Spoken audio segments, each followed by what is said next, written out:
Chapter triangle unit 6 theorem है 6.4 side side side. If in two triangles corresponding sides are proportional, then corresponding angles are equal and hence two triangles are similar. कह रहा है अगर किसी भी दो triangle में corresponding sides अगर proportional हैं तब corresponding angles equal हो तो दोनों ट्राइंगल्स क्या हो जाएंगी, सिमिलर हो जाएंगे. तो हम क्या करेंगे, दो ट्राइंगल लेंगे वैसे ही जैसे एंगल एंगल एंगल में लिया था. ए बी सी एक ट्राइंगल, दूसरी ट्राइंगल डी ई एफ,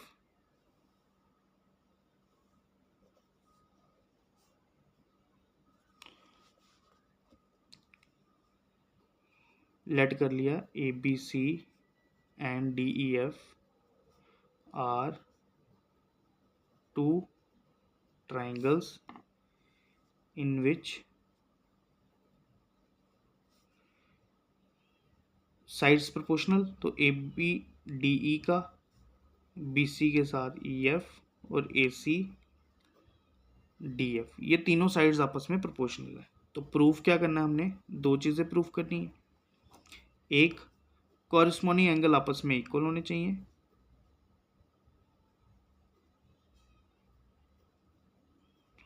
और दूसरा, जब साइड्स प्रोपोर्शनल होंगे एंगल इक्वल होंगे तो दोनों ट्राइंगल क्या होंगी, सिमिलर होंगी.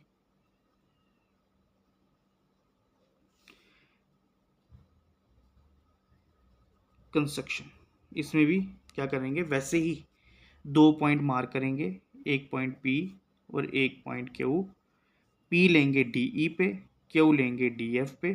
पी पॉइंट इस तरीके से लेना है जितनी ए बी की लेंथ है उतनी ही डी पी की लेंथ हो, और डी क्यू की उतनी ही लेंथ लेनी है जितनी ए सी की है, और ज्वाइन कर देंगे P Q.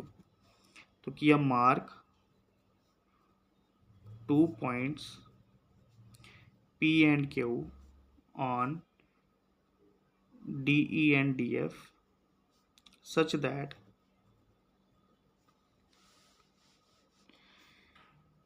AB equals to DE, DP and AC equals to DQ. Join DPQ. Proof. अब जो गिवन में प्रोपोर्शनल है ना, हम वही लेके चलते हैं. A B upon D E equals to B C upon E F equals to A C upon D F.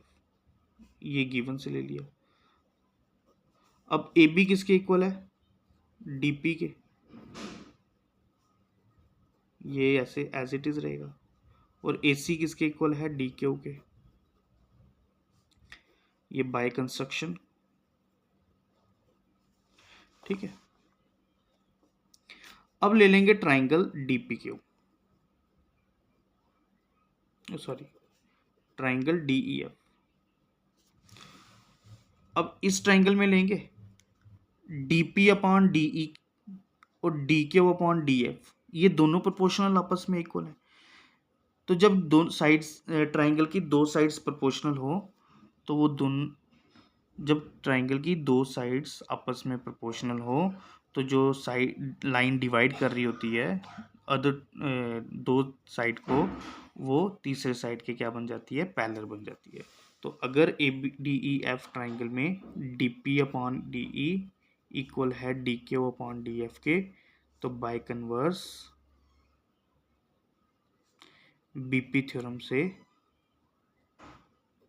जो ये लाइन है ये ट्राइंगल के थर्ड साइड के पैरेलल हो जाता है. तो पी क्यू पैरेलल हो गया ई एफ के.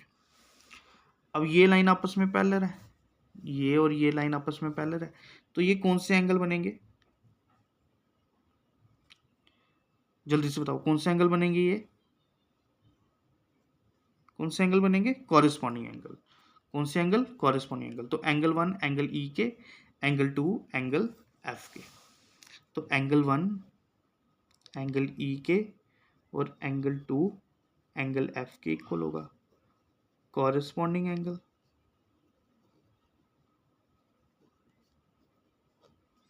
है ना। अब 1 और ई इक्वल हो गए, हमने करना है बी और ई को इक्वल। अब बी और ई इक्वल तभी होंगे जब बी को हम 1 के इक्वल करेंगे। अब हमने बी और 1 को इक्वल करना है। देखो अब ये दो एंगल जो इक्वल हमने किए, एंगल 1 एंगल ई के, एंगल 2 एंगल एफ के, तो एंगल 1 डी पी क्यू का हिस्सा है ना। एंगल 1 किसका हिस्सा आ गया, डी पी क्यू का, और एंगल ई किसका हिस्सा आ गया, डी ई एफ का। तो एक छोटी ट्राइंगल का हिस्सा है, एक बड़ी ट्राइंगल का हिस्सा है, एक छोटी ट्राइंगल का हिस्सा है, एक बड़ी ट्राइंगल का हिस्सा है। अभी हमने पिछले आप वीडियो में देखना, उसमें हमने किया था कि अगर ट्राइंगल के दो एंगल आपस में इक्वल है तो वो दोनों ट्राइंगल क्या हो जाती हैं, सिमिलर हो जाती हैं। ठीक है, वो दोनों ट्राइंगल क्या हो जाएंगी, सिमिलर हो जाएंगी। तो हम लेंगे वही दो ट्राइंगल, एक ट्राइंगल डी पी क्यू और एक ट्राइंगल डी ई एफ। इस ट्राइंगल में एंगल 1 इस ट्राइंगल के एंगल ई के, इस ट्राइंगल में एंगल 2 इस ट्राइंगल के एंगल एफ के इक्वल। ये हमने प्रूव्ड किया। तो बाय एंगल एंगल के क्राइटेरिया से ये दोनों ट्राइंगल क्या हो जाएंगी, सिमिलर हो जाएंगी। जब ये दोनों ट्राइंगल सिमिलर हो जाएंगी तो कॉरस्पॉन्डिंग पार्ट्स, कॉरस्पॉन्डिंग साइड्स क्या हो जाएंगी, प्रोपोर्शनल हो जाएंगी। अब कॉरस्पॉन्डिंग साइड्स प्रोपोर्शनल होंगी तो कौन सी प्रोपोर्शनल होंगी, हम सभी ले लेंगे, डीपी डीई के, डी क्यू डी एफ के और पी क्यू ई एफ के। तो लेते प्रोपोर्शनल कैसे लेते हैं, पहला पार्ट इसका अपॉन में इसका, पर कॉरस्पॉन्डिंग होने चाहिए। दूसरा ये डी क्यू डी एफ के और पी क्यू ई एफ के। ये इक्वेशन नंबर हमने दे दी सेकंड, इसको दे देते हैं फर्स्ट। अब देखो डी पी अपॉन डी ई, डी पी अपॉन डी ई, D Q upon D F, D Q upon D F. तो ये दोनों चीज़ें ये इक्वल है ना, ये दोनों सेम है इधर भी और इधर भी। तो हम क्या करेंगे, इन दोनों इक्वेशन से ये B C upon E F और P Q upon E F क्या कर लेंगे, इक्वल कर देंगे। ये पिछले प्रोपोर्शनल मैंने इधर साइड पे ली थी है। देखो ये और ये सेम है, ये पूरा प्रोपोर्शनल आपस में इक्वल है, तो ये भी प्रोपोर्शनल क्या बन जाएंगे, इक्वल बन जाएंगे। From equation first and second ये बन जाएगा B C upon E F equals to P Q upon E F. तो ये ई एफ दोनों के डिनोमिनेटर सेम है, तो डिनोमिनेटर कैंसिल हो गए, तो बी सी किसके इक्वल हो गया, पी क्यू के इक्वल हो गया। अब ये सब क्यों करना पड़ा हमें, क्योंकि हमने करना है प्रूफ एंगल 1 को बी के इक्वल। तो एंगल 1 और एंगल बी तभी इक्वल होंगे जब A B C triangle D P Q के आप कॉन्ग्रेंट करोगे। तो ए बी सी और डी पी क्यू अभी तक कॉन्ग्रेंट नहीं हो रही थी। क्यों नहीं हो रही थी, क्योंकि ए बी और डी पी आपस में इक्वल है, ए सी और डी क्यू भी आपस में इक्वल है, पर तीसरा पार्ट क्या इक्वल है, वो था ही नहीं हमारे पास। इसलिए हमने क्या प्रूफ किया, बी सी को पी क्यू के इक्वल किया। अब बी सी और पी क्यू इक्वल करने से क्या हुआ, ये दोनों ट्राइंगल सिमिलर हो कॉन्ग्रेंट हो गई साइड साइड साइड के क्राइटेरिया से। जब साइड साइड साइड के क्राइटेरिया से ट्राइंगल सिमिलर हो गई तो एंगल बी को हमने 1 के इक्वल कर दिया और एंगल सी को एंगल 2 के इक्वल कर दिया और एंगल ए को एंगल डी के इक्वल कर दिया। तो एंगल 1 किसके इक्वल था, ई के। अभी किसके इक्वल किया, एंगल बी को 1 के इक्वल, तो इसका मतलब बी और ई भी आपस में इक्वल हो गया। ऐसे ही एंगल सी एंगल 2 के इक्वल किया, एंगल 2 एंगल एफ के इक्वल था, तो ये दोनों में कॉमन आ रहा है, तो सी और एफ भी क्या हो गए, इक्वल हो गए। इससे ये तीनों एंगल आपस में इक्वल हो गए, ए डी के, बी ई के, सी एफ के। तो ये दोनों ट्राइंगल क्या हो जाएंगी, सिमिलर हो जाएंगी बाय एंगल एंगल एंगल के क्राइटेरिया से। जब एंगल एंगल एंगल के क्राइटेरिया से सिमिलर हो जाएंगी तो हमारी साइड साइड साइड थ्योरम भी प्रूफ हो जाएगी। ठीक है, अब हम ये वही लेंगे in triangle A B C and triangle D E F. A B D P Q, A B D P के इक्वल है और ए सी डी क्यू के इक्वल है, ये दोनों कंस्ट्रक्शन में थी। अब देख लो अगर बी सी और पी क्यू इक्वल नहीं होते तो तीसरा क्या लेते आप, तीसरा हमें कुछ नहीं मिलता, एंगल तो है ही नहीं इक्वल। जब एंगल ही इक्वल नहीं है तो तीसरा पार्ट कहाँ से लोगे, तो इसलिए हमें ये चीज़ प्रूफ करनी पड़ी। BC अपॉन PQ, ये प्रूव्ड है वो। तो क्राइटेरिया बन गया साइड साइड साइड का, जिससे ट्राइंगल ABC इक्वल हो, कॉन्ग्रेंट होगी ट्राइंगल DPQ। कॉन्ग्रेंट भी तो इक्वल ही होती है। Bye CPCT,